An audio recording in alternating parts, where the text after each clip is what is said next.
Welcome to Kimmel's Irish Pub. Time for another movie review. Tonight's movie, Right at Your Door. So a while back, I've mentioned this before, I had come across a Facebook post, and it gets me every time, like the top 10 post-apocalyptic movies of all time, or something like that. I don't know. And I've seen some of them now so far. I would disagree with the ones that I've seen. Nothing has been fantastic, but these are older ones. This one's from 2006. A dirty bomb goes off in Los Angeles, jamming freeways and spreading toxic cloud. It is 6.1 on IMDb. 13,843 people have rated it so far. Mary McCormack is in it, and Rory Cochrane is also in it. Wasn't Mary McCormack Howard Stern's wife in his movie? I think that I know she's in a lot of other things. Rory, always from Empire Records. So I don't know. I'm interested. It's on Tubi. It's free. I think there's probably be some commercials. Hopefully not as bad as the other night.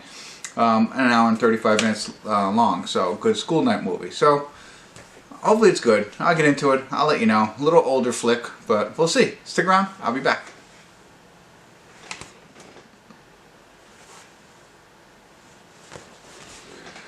Hey everybody, I want to do a quick check-in. We're watching Right at Your Door. We're at the 51-minute, 23-second mark. 5, 1, 2, 3. Hour and 35-minute film with commercials on Tubi, but that's okay. It's pretty interesting, and I'm not going to be able to tell you that much until we get to the end and I do all the spoiler alert kind of stuff, because a lot of it is like you don't know, right? And I don't want to. I can set you up and get you as far as I can get you. Probably like 15 minutes into the film. But essentially Rory and Slater from what you call it? What? Now I even forget the name of that movie. Oh yeah, but you know what I mean. Well, that's gonna bother me right now. I just can't believe that. Anyway, and Howard Stern's wife are somewhat newlyweds, married for a couple of years, living out, I guess in LA, but not in the city, but just on the outskirts. He seems like a struggling musician, and she has a job in the city. And this is all starting in the morning. She gets up and she goes to work, and Rory stays home to do whatever he's going to do on, trying to get gigs or whatever. And these bombs go off, like immediately, and they're dirty bombs, evidently, there's some chemicals in it, and so she is on her way there, and of course, he is now worried, like he cannot believe, and wants to try and save her and look for her and find out what's happened to her. So, that's kind of the beginning. That's really, and then, now a lot has happened since then, but I can't share it with you, because right there, that's, hey, it's a mystery. You want to know what happens and what's going down, and I can't tell you any of that. So that's as much of the plot I can tell you, which I think is good, though. I think that's a pretty interesting storyline, and I think so far so good. I think Rory McCormack does a good job of acting. I like him in this role, and that's it. So far I am really interested. I like it a lot. I'm really disappointed in the fact that I can't remember the movie. I will as soon as I get into it. But I'll come back in a little bit in the end, let you know my final thoughts. But I don't know how much more I can tell you about the plot line. So I'm just going to be really telling you what I felt about the movie, and then I'll get into the spoiler alerts. All right. I keep thinking old school for some reason. That's stuck in my head, and that's not what it is. All right. Oh well. All right. That's it. I'll be back in a bit. Stick around.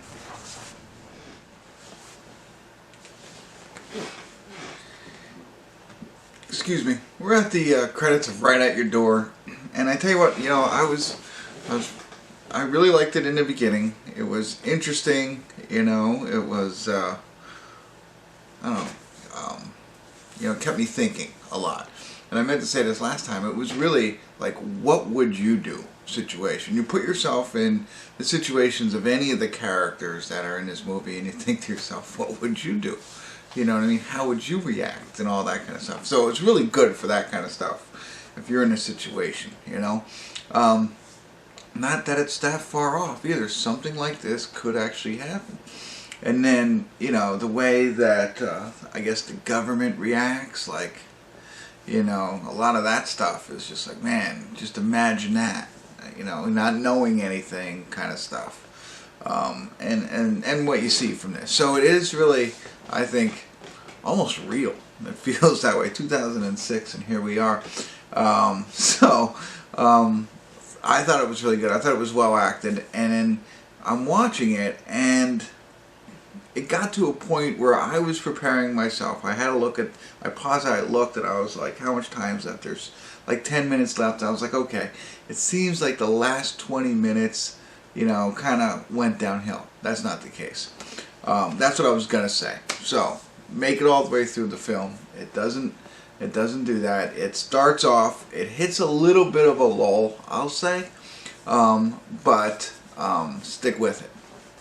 So, definitely, if you're into these types of films, post-apocalyptic, whatever, I don't think it's post-apocalyptic because it's just, you know, what do they call it? A big event that happens that, you know, can impact many, many lives and life as we know it. And I don't know. You know what I'm trying to say. I can't think of the word for it. Oh, by the way, I did, without looking up, Dazed and Confused. I couldn't believe that.